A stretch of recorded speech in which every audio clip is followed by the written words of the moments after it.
મુખ્યમંત્રી ભૂપેન્દ્ર પટેલની ઉપસ્થિતિમાં રક્ષાબંધનની ઉજવણી કરાઈ। સ્નેહના પાવન પર્વ પર મુખ્યમંત્રી ભૂપેન્દ્ર પટેલને રાખડી બાંધવા માટે મોટી સંખ્યામાં બહેનો ઉપસ્થિત રહી। બહેનોએ સીએમનું મોં મીઠું કરાવી રાખડી બાંધી। રાજભવન ખાતે દયાનંદ સભા મંડપમાં આ ભવ્ય ઉજવણી થઈ। તો મોં મીઠું કરાવીને મુખ્યમંત્રીને આ બહેનો દ્વારા રાખડી બાંધવામાં આવી। નોંધનીય છે કે દર વર્ષે મુખ્યમંત્રી દ્વારા આ જ રીતે રક્ષાબંધનની ઉજવણી કરવામાં આવતી હોય છે, જ્યાં તમામ બહેનો તેમને રાખડી બાંધવા માટે આવતી હોય છે। નોંધનીય છે કે અહીં અલગ અલગ ક્ષેત્રથી બહેનો પહોંચી છે અને તેમના દ્વારા મુખ્યમંત્રીને રાખડી બાંધવામાં આવી રહી છે। તો સ્નેહના આ પાવન પર્વની ભવ્ય ઉજવણી એ થઈ રહી છે। ત્યારે ગાંધીનગર ખાતે મુખ્યમંત્રીએ પણ રક્ષાબંધનના પાવન પર્વની ઉજવણી કરી। લોકો સાથે તેમણે આ દિવસની ઉજવણી કરી। ખાસ અહીં તમામ જે બહેનો અલગ અલગ ક્ષેત્રથી આવી હતી તેમણે મુખ્યમંત્રીનું મોં મીઠું કરાવીને રાખડી બાંધી, તેમને આશીર્વાદ પણ આપ્યા। તો રાજભવન ખાતે દયાનંદ સભા મંડપમાં આ ભવ્ય ઉજવણી થઈ હતી, જેના દ્રશ્યો પણ સામે આવ્યા છે। નોંધે છે કે અહીં નાના બાળકો પણ પહોંચ્યા હતા, શાળાની વિદ્યાર્થીનીઓ પહોંચી હતી અને તેમના દ્વારા પણ મુખ્યમંત્રીને રાખડી બાંધવામાં આવી। આ પર્વની તેમણે શુભેચ્છાઓ પાઠવી।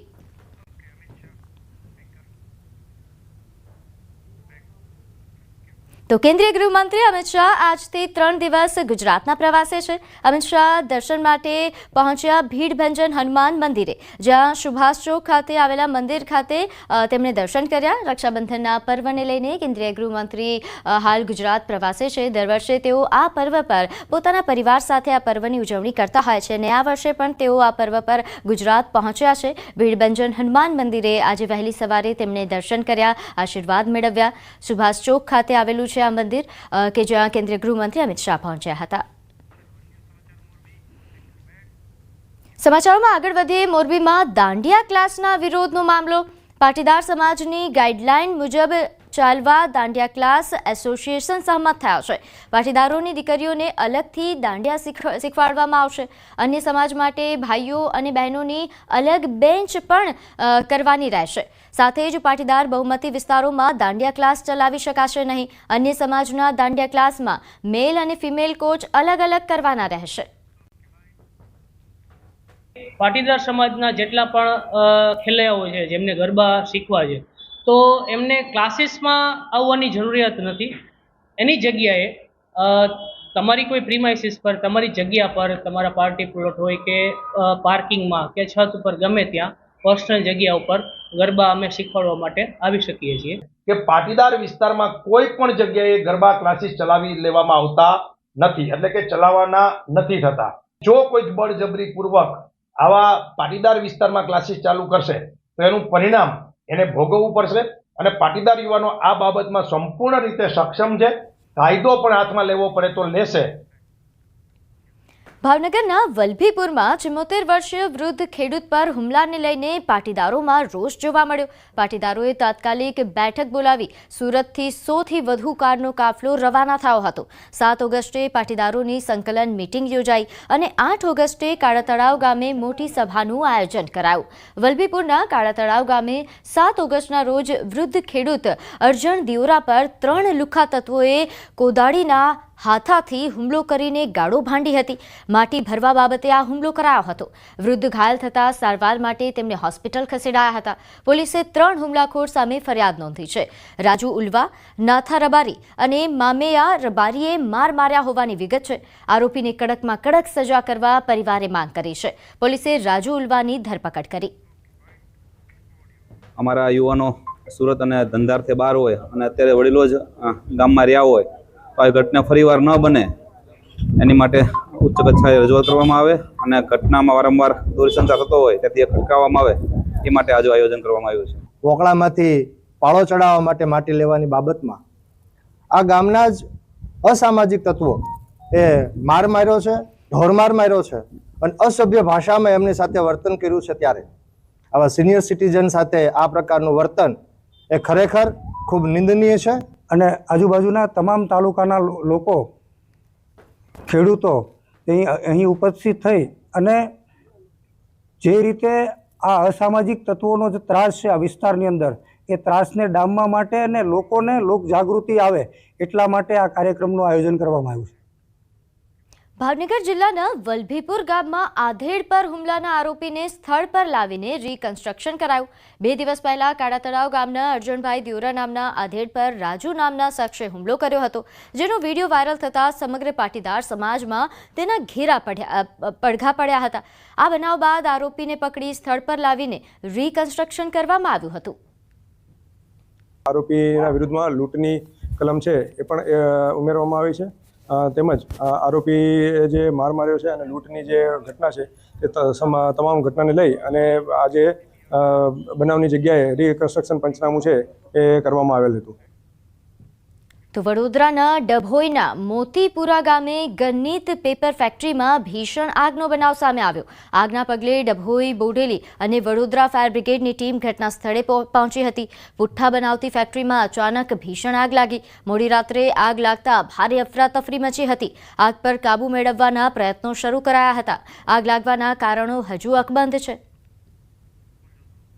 તો મોતીપુરા ગામ પાસે પેપર ફેક્ટરીમાં આગનો આ બનાવ બન્યો હતો. નોંધ્ય છે કે પેપર ફેક્ટરી હોવાથી આગે વિકરાળ સ્વરૂપ ધારણ કર્યું હતું. જોકે ફાયરની ટીમો દ્વારા આગ પર કાબુ મેળવવાનો પ્રયાસ હાથ ધરવામાં આવ્યો હતો અને ભારે જહેમત બાદ આગ પર કાબુ મેળવાયો. નડિયાદમાં તલવારથી બર્થડે કેક કાપવાનો મામલો સામે આવ્યો છે. નડિયાદ રૂરલ પોલીસની ટીમ દ્વારા 2 યુવકોની ધરપકડ કરાઈ. આરોપી યુવકે પોલીસ સામે માફી પણ માંગી. ખુલ્લેઆમ તલવાર સાથે પ્રદર્શન કરતા જિલ્લા કલેક્ટરના જાહેરનામાનો ભંગ કર્યો. તીક્ષ્ણ હથિયાર અને તલવારથી કેક કાપવાની સાથે પોતે ફિલ્મી ગીત પર ડાન્સ કરતા પણ વિડીયો વાયરલ થયો હતો. નડિયાદના બિલોદરા ચોકડી પાસે ખુલ્લા ખેતરમાં બર્થડે પાર્ટી ઉજવવામાં આવી હતી. સોશિયલ મીડિયામાં વિડીયો વાયરલ થતા નડિયાદ પોલીસ સ્ટેશનમાં ફરિયાદ દાખલ કરવામાં આવી હતી. મારું નામ વિકાસ આહિર છે. કાલે મારો જન્મદિવસ હતો, જેમાં અમે બધા ભાઈબંધોએ ભેગા થઈને કેક કાપવાનો પ્રોગ્રામ કર્યું હતું, જેમાં મેં તલવારથી કેક કાપી હતી. એ મારી ભૂલ છે. મેં કલેક્ટર સાહેબનો જાહેરનામાનો ભંગ કર્યો અને હું લોકોને અપીલ કરું છું કે આવું કોઈ પણ જાતની ઉજવણીમાં હથિયાર કાઢવા નહીં.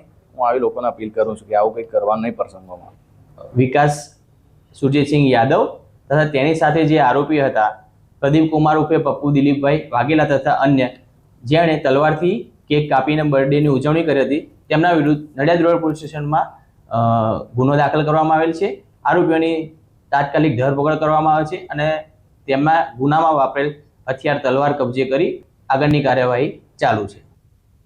ગુજરાત એટીએસે બોગસ વિઝા બનાવી આપતા 4 લોકોની ધરપકડ કરી છે. લક્ઝમબર્ગ અને અન્ય દેશોના બોગસ વિઝા બનાવી આપતા હતા. આરોપી તબરેજ, મયંક ભારદ્વાજ, તેજેન્દ્ર ગજ્જર અને મનીષ પટેલની ધરપકડ કરવામાં આવી છે. આ લોકો અલગ અલગ લોકો પાસેથી લાખો રૂપિયા વસૂલ કરી નકલી વિઝા બનાવી આપતા હતા. મુખ્ય આરોપી તરબેજ હોવાનું સામે આવ્યું છે. इन्होंने 500 का लग्जमबर्ग कोटा वीज़ा इश्यू करवाया, ये उम्मीद करके कि उनको फेक एम्प्लॉयमेंट वहाँ दिया जाएगा. इस उम्मीद पे उन 500 के साथ चीटिंग किया गया. सबके साथ सबसे अराउंड 8 to 10 lakhs के बीच में इनसे रोकड़ा दिया गया. ये एक बार नक्की करने के बाद हमको ये पता चला कि ये ऑर्गेनाइज्ड वे में इनको चीट किया गया. तो उस हिसाब से हमने ATS गुजरात में सेक्शन 318(3), 336(2), 336(3), 337, 338, 61 एंड 54 ऑफ भारतीय न्याय संहिता के अंतर्गत हमने केस दाखिल किया और इन चारों आरोपी को हमने अरेस्ट किया. અમદાવાદ એનસીબીની એમડી ડ્રગ્સ મામલે રાજસ્થાન અને મહારાષ્ટ્રમાં કાર્યવાહી હાથ ધરાઈ છે. રાજસ્થાન અને મહારાષ્ટ્ર પોલીસની મદદ લઈ આ કાર્યવાહી કરવામાં આવી. એનસીબી પહેલા અમદાવાદ હિંમતનગર હાઈવે પરથી 4.5 કિલો એમડી બનાવવા માટેનો પાવડર ઝડપી લેવાયો હતો. તપાસ બાદ આની ચેઇન રાજસ્થાનના પ્રતાપગઢ સુધી પહોંચી હતી. રાજસ્થાન પોલીસની મદદ લઈને જગ્યા પર તપાસ શરૂ કરવામાં આવી હતી. તપાસ કરતા એમડી ડ્રગ્સ રાજસ્થાનના બારમેરના એક ગામમાં બનતું હોવાનું સામે આવ્યું. જેસીબીની મદદથી તપાસ કરવામાં આવતા તપાસમાં આ ચેઇન એ મહારાષ્ટ્રના રાયગઢ જિલ્લામાં પહોંચી. ત્યાંથી કેટમાઇન પાવડર એ 34 કિલો અને 12 લીટર લિક્વિડ મળી આવેલું. સિદ્દીક ખાન મેવ રાજસ્થાનમાં ઓપરેટ કરતા હતા, તો બિરજુ શુક્લા અને અલી મોહમ્મદનું નામ પણ સામે આવતા એનસીબીએ આ મામલે વધુ તપાસ શરૂ કરી છે. તો સુરતના લિંબાયત વિસ્તારમાં થયેલ આલોક અગ્રવાલ હત્યા કેસમાં મહત્વના સમાચાર.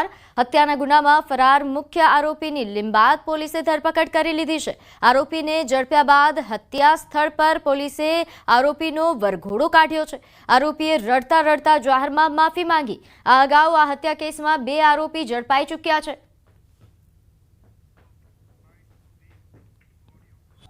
3 વ્યક્તિઓ છે એ લોકોએ કબૂલાત કરી છે કે એની સાથે અન્ય એક વ્યક્તિ અશફાક ઉર્ફે કૌવા છે. એ કૌવાના કહેવાથી આ લોકોએ હત્યા નિપજાવી હતી.